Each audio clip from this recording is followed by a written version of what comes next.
So tonight's film, I'm so excited for you to see this film. I saw it at the Toronto Film Festival in the fall, and I feel like I've been waiting ever since September to see your reaction to this film. It's currently on the short list for the Israeli entry for the Oscar, and the lead actor won the top acting prize at the Venice Film Festival. You'll recognize some of the other actors in this film from past SFJFF titles, such as Personal Affairs from 2017 and Strangers from 2007. We fell in love with the film. After all, when do we get to see the Israeli-Palestinian conflict as a soap opera? We're really lucky to have the director here with us. Sameh Zoabi was born and raised in Iksal, near the city of Nazareth. He graduated from Tel Aviv University with a dual degree in film studies and English literature, and then received a Fulbright fellowship to study filmmaking at Columbia University, earning his MFA in 2005. His work has been shown at many international festivals, such as Cannes, Berlin, Locarno, Sundance, to name a few. And he showed his previous film, Man Without a Cell Phone, both here at the Jewish Film Festival and at the Arab Film Festival here in San Francisco. So along with his work in film, he's also been developing a career in academia, and he recently accepted a full-time professorship at NYU teaching film. So without further ado, please welcome Sameh Zoabi.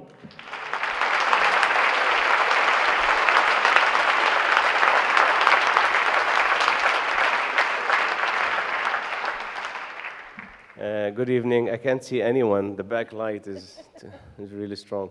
But thank you for coming to see the film, and thank you for the festival for having such a brave attitude about it. I hope you enjoy the film. I'll be here for a Q&A after. This theater, I was here 2012, and it was the opening night of the Arab Film Festival, and now I'm here at the Jewish Film Festival, which is, it says something. I don't know what it is, but it does. So we'll figure it out together after the movie. All right, so I'll see you after. Enjoy the show, and thank you again for having us.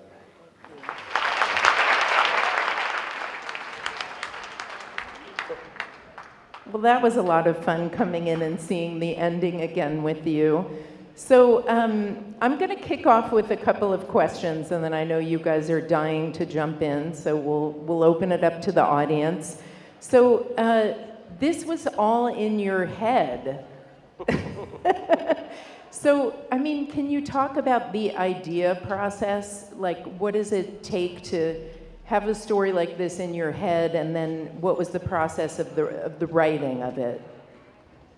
Well, this idea came, it's a process, since I started making movies, as a Palestinian who grew up inside Israel, every time I made a movie or wrote a script, I feel like I'm under the microscope. The Israeli funds always like reading my material saying, is he turning too Palestinian on us?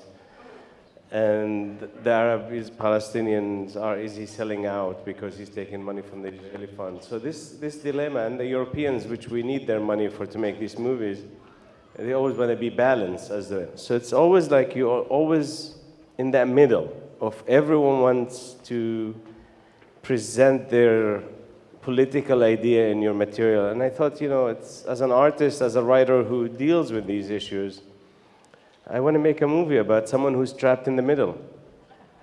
Here you go. Perfect.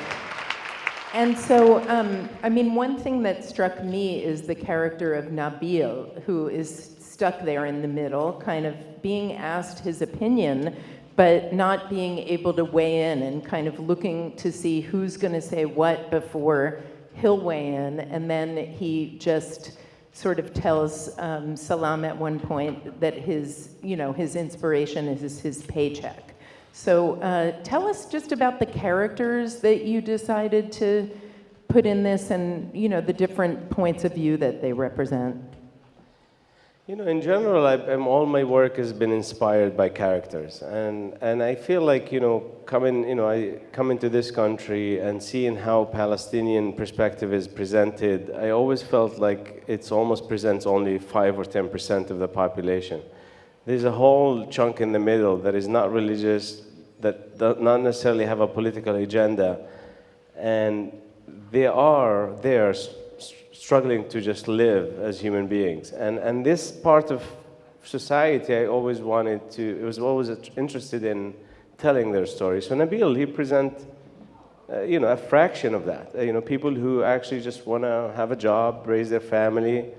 Politically, they're not invested in anything because they don't see hope even in anything that is presented. So the film in general, I think every character in my film always have a full-on presentation of a part of a society, and Nabil is one of them, but Bassam is another one, and the director is another one. And I like that. This is the joy of writing. And what do you see as the differences between sort of the older generation and then the new generation coming up? Well, I think it seems like I think there is in general a need for new ideas for the conflict. I think the old generation has exhausted their ideas on both sides. And I think that's why, like, every time even there's an election in Israel, everyone is like waiting for the Messiah kind of thing. Like everyone is waiting for something new to happen. And I think it's just on both sides. I think Palestinians and Israelis are fed up with the current situation, which is, let's not solve the problem, let's manage it. So, there's a lot of business in this managing the status quo as opposed to taking a leadership and let's change it. And, managing the status quo, meaning let's just create them against us mentality. And because God forbid, if we actually met and we liked each other, these leaders are in trouble. And most likely that's what will happen. I think when people come together, there's more in common than not.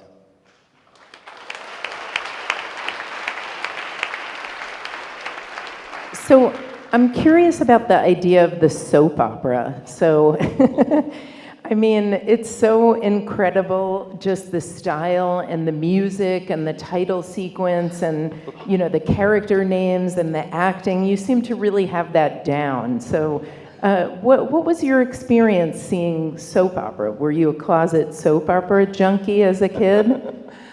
I only watched soap operas. The first time I watched a movie, I was 20. Because I grew up in two TV channels, we didn't have access to movie theaters.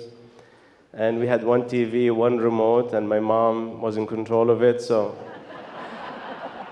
anything on, anything soap I had to watch. And I love that. There's something interesting about soap, because let's give it a credit. It brings people together, it does. Because it's simple in a way, but what it does is, for me, for this film, my memory of watching a Turkish soap opera with my mom recently when I was writing the film. And there was, one actress, she was overacting, crying, and my mom is crying with her, and I'm laughing.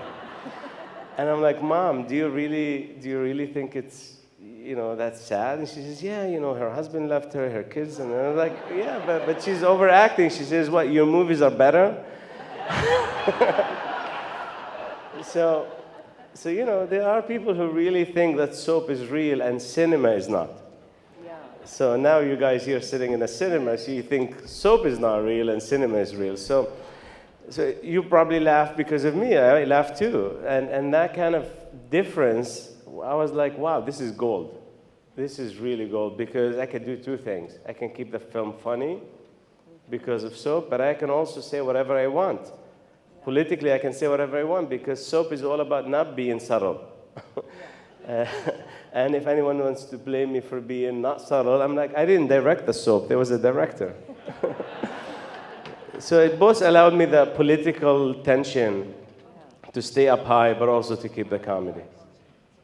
Yeah, so I mean, just on the soap for a minute, is there something gendered then about the responses? Like, you know, the women characters in the film, compared to how, you know, the men start to think about the soap opera later on.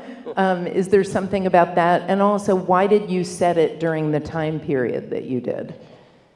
Yeah, you know, it's, you know, Middle East, you know, it's like, you blame the woman for everything. It's just, and soap is in that kind of thing. Like, people watch soap, a lot of men watch soap, but they're always in denial. So they blame it like, you know, like the way I blame my mom, but I like it too. It's that kind of relationship that we have with soap. But in general, I think it's watched by everybody. I mean, I don't think it's solely for women. I mean, if you come to them, I don't know if you go in the month of Ramadan, there's like soap everywhere. Like there's 5, 6 a day. And people, all they do is just waiting for the next episode. It's a whole culture that I grew up with, and it's fascinating. So I wanted to give a sense of that. You know, and Israelis, there was a time actually where Israelis and Palestinians watched the same show. And that was in Friday at 7 o'clock. Israeli TV always played Egyptian films. Because there's a lot of Jews who came from Arab world and they wanted to still watch Arab films. And that was the time where you'll find, like at 7 o'clock on Friday, Jews and Arabs are watching the same show. So it's kind of like the film is a homage to that period, in a sense.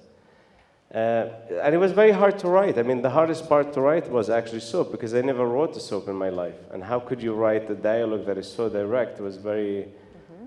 but I think the inspiration came from '67, because, you know, the occupation that exists now is a result of the '67, and I wanted that reality now to mirror itself in the past, where history and the present kind of start to play together.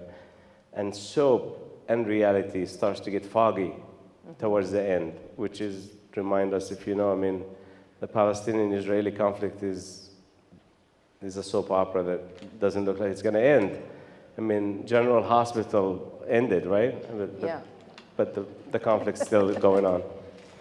So tell us a little bit about the team of people that you brought together. I mean, the acting is so superb, but I know the crew was really international as well. So what was it like putting this together with your team? Well, it's not my first film. I mean, most of my films are usually internationally co-financed, so I usually have to work with different. I love that, because, you know, it actually reminds you when, you know, you have your DP or director of photography from France, your editor from France, your sound from Belgium, from Luxembourg, Palestinians and Israelis. I mean, it just reminds you that your story is universal. So when people respond already and want to work with you on such a film, it just brings its universality immediately. And it's a creative process. You know, you have people from all over the world coming to make your film, which is a vision that you had. It's just, there's nothing better than it. So, yes, I agree. I agree. So tell us, what are the next steps? Like, first of all, how is this film being received? Because, you know, you've been showing the film around, and what can we expect later from it? When will people be able to see it theatrically? Well, the film is going to open in the US August 2nd, so if you liked it, make sure you tell your friends. And if you don't, just don't say anything. Yeah, so the film is theatrically released. It was released in Europe in April, starting in France. It's been doing amazing. It was released in Israel as well, and hopefully it's going to be released in the Arab world sometime soon as well. But the film has been well received. We had our first premiere in Venice, and that was the beginning of it. And, you know, it's funny because, you know, you always say that I'm making a comedy, but it's never true until you see an audience laughing. And I heard you guys, so you can't deny it. Yeah. So what about season 2? Are we going to see a sequel? Oh my God. Recently I was actually asked to remake the film in Mexico, which reminded me of a joke when Trump was saying that we need to build a wall and we need money for it. And it's like, you know, come, take the wall from the Palestinians and we'll pay shipment. So I don't know. Maybe that will be the sequel. I don't know. But Well- it's crazy because the world is in general. I mean, when that idea was brought up, it just reminds us of how tribal we are and how we trying to really stay, us against them kind of mentality is becoming a universal theme, which I hope that it's be addressed very soon. Well, I would pay good money to see that sequel. Would you? Okay, let's open it up to our audience. Maybe if you could raise your hand, we'll come and find you. And maybe, I don't know if it looks like the house lights are pretty well up. Can you see? Okay. Maybe if the house lights can go up a little bit more, that would be great. Can we bring the house lights up a little bit more, if possible? Okay, so we're here in the front. Where can we get the T-shirt for the? Oh, the T-shirt. Where can we get the T-shirt? Well, it was my backup business plan. If the film tanks, I'm gonna be selling T-shirts. But the film's doing well, so I guess you have to email me. No merch? No merch? Okay. But it's a good T-shirt, though. I like it. I have 2 of them. The next question is just back here to your right. Okay, right here on the aisle. Right in the middle. Thank you very much for a film that shows political commentary within a comedy. It's brilliant. And I'm wondering if we can take this to the world and figure out how to really get that message out a little stronger, that we need to change the dialogue and change the approach. Thank you. Thank you. So that was more of a statement than a question, but we love it. Okay, right here on that side aisle. I appreciated very much what you said about my generation being out of ideas. I also appreciate your light treatment of the subject, but I wondered if you could speak a little bit to what your generation has to offer on the subject. Beyond the film that we just saw? Like more thoughts about the new generation and what you're seeing? Well, it's very hard to ask. I mean, for me, I'm not a politician, although, my films are political in their own way. It's very hard because I've never been invested in that process, per se, and I don't know how that works even. But I think, the feeling is Palestinians are not going to go anywhere. Israelis are there to stay as well. So I think the solution seems to be simple. It's just let's talk and let's figure out a way to live together. I mean, we do it here in this country. People of different backgrounds live together, and there are some issues, but we still can figure out these issues through the system, through voting, through activism. So I think that's maybe the solution is maybe one state. Is that too scary for everybody? Well, maybe I will ask a follow-up question to that in terms of how your identity as a Palestinian living within Israel shaped like the lens that you can see things through, and how younger people maybe are carrying multiple identities and being able to kind of articulate that in the world. I don't know, you mentioned the other day when we were talking that you had a unique perspective, and everything that you would hear and observe, you kind of integrated into the film. And I think people are looking at things through more complex lenses. Yeah, I mean, I speak Hebrew very well. I speak, Arabic as well. I mean, this is a reality that I grew up with, that I can see, and this is why the film was actually made, because I can see both sides, and I can see how, the whole film is about how Israelis perceive Palestinians and how Palestinians perceive Israelis. So, and this is a world that I lived in. I think, for me, it's always been, let's talk about the definition of Arab Israelis. We talked about it many times. I mean, what does it mean? It means that I'm Israeli, but I'm not living with Palestinians, which is a fake illusion. I think in many ways, if you want to move forward talking about the next generation, what we need to do is to acknowledge and respect what people see of themselves, and not trying to impose different reality and different terms on people that doesn't exist or it's made up. So I think accepting and respecting, and this is why the last scene in the movie, they're sitting outside the checkpoint, and possibly they could have a deal, because if you have that dynamic of, oppressor and oppressed, nothing is going to come out of it. I think when you see people as equals, as human beings, I think the possibility of moving forward is much, much more valuable in a sense. So I think respect, it's what we people need. I mean, we have to respect each other, respect our existence, our identity, and denying people's identity and their existence is just illusion, the way we say that. Oslo was an illusion. So Oslo needs to be replaced. Oslo 2, season 2, I don't know. Your next question will be right over here to your left. Okay, over here, kind of under the light. Well, first of all, thanks for the film. I loved it. And second of all, I'm trying to remember, and Lexi, maybe you can remind me the name of the TV show that was shown here a few years. Arab Labor? Yeah. So I recognize the one actor from Arab Labor. He was he played the father in Arab Labor. And He was the director here. I'm sorry? The director in the film. Yes. And so I wanted to ask you, tell us more about him. What's he doing these days? He was terrific as usual, and so I'd like to know more about him. Thanks. He's acting.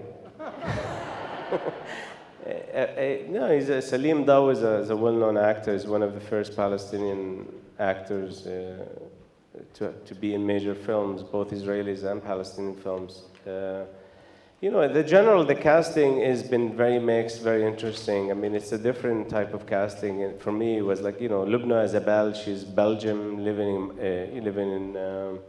in Paris, and she's from Moroccan descent. And Bassam, who plays the producer, is actually Jordanian, who lives in London. Salam is Palestinian, who lives in Berlin now. So there's a lot of mix, and Yaniv is an Israeli actor who plays in a lot of TV comedies. One of them is called The Jews Are Coming.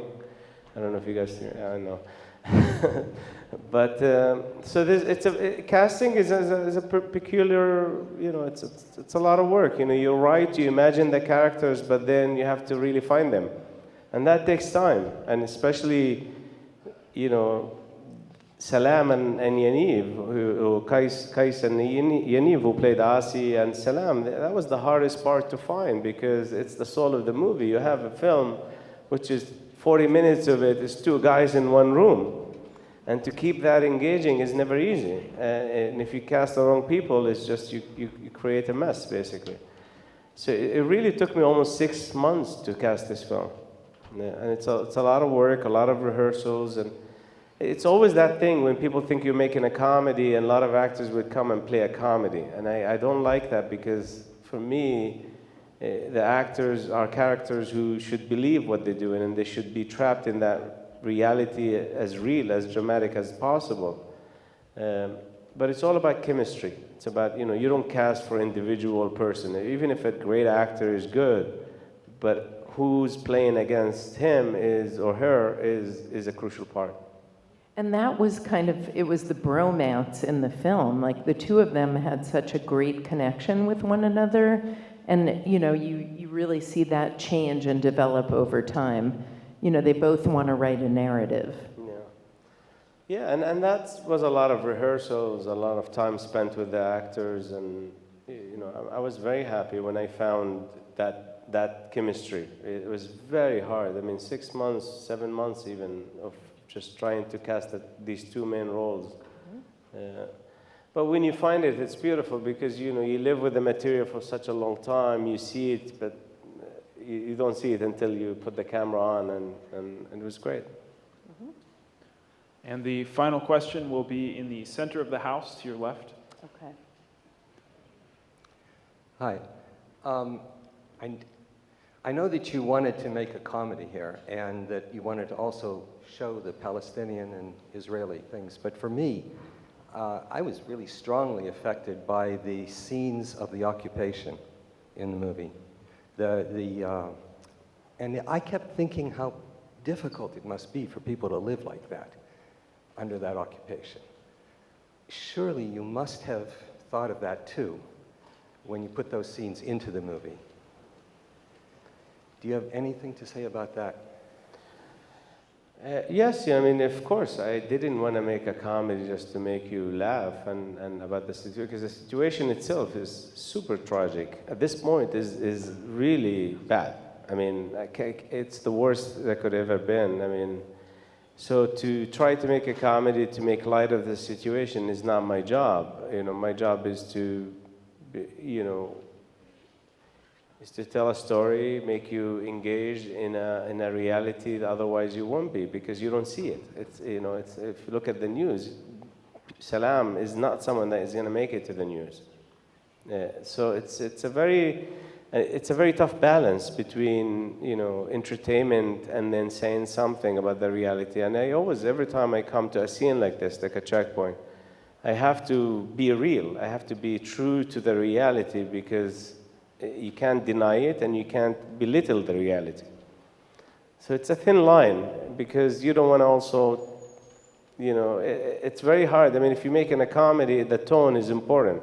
So I can't make you laugh the first 2 minutes and then down the road it becomes too serious, because then you lose it, in a sense. So I had to always balance this. And it was it's writing, it takes time, to conceive these ideas. And I remember even like the hardest part of writing this script was me and my co-writer, Dan Kleiman, we basically outlined the entire script before writing anything. But we couldn't write for one simple reason. I felt that Salam cannot be stopped at a checkpoint just because he's Palestinian or just because there's a script in his car. It has to be funny. And I couldn't find what it is. I'll be honest with you, I struggled with this. And it happened out of a moment where the more you think about it, and that's what comedy is you have to go to the extremes. And I'm like, I remember the day I called my co-writer. It's like, listen, I know, I figured it out. He stopped because he asked a soldier about explosive. And he's like, what do you mean? And I explained to him the double meaning of, how you refer to a woman and what's the meaning of a bomb. And then it's like, oh, okay. And it took us like 2 weeks back and forth to actually believe in the idea. But when it became reality, I was like, we were able to write the script in 6 weeks. But that's why I think comedy is difficult to write, because you see the reality as is, but you have to have a little spin on it. Now, for me, this is the reality I grew up with. As a Palestinian, we laugh all the time. We don't wake up in the morning, oh my God, life is terrible, I'm a second-class citizen, I'm occupied, and there's no. We wake up and we try to find the light at the end of the tunnel, and humor is one way. So it's not like I said, oh, I want to make a comedy. No, I wanted to be true to the reality of how people maintain their sense of humor and humanity through times, and it's not far off from any other cultures. I mean, that's what people do when they are feel under siege and attacked, and they find these little moments of humor and humanity to keep the day going. And I wanted to reflect that in movies. Thank you. Thank you so much for being here with us, and thank you for your really good questions. Thank We'll you. see you at the next show.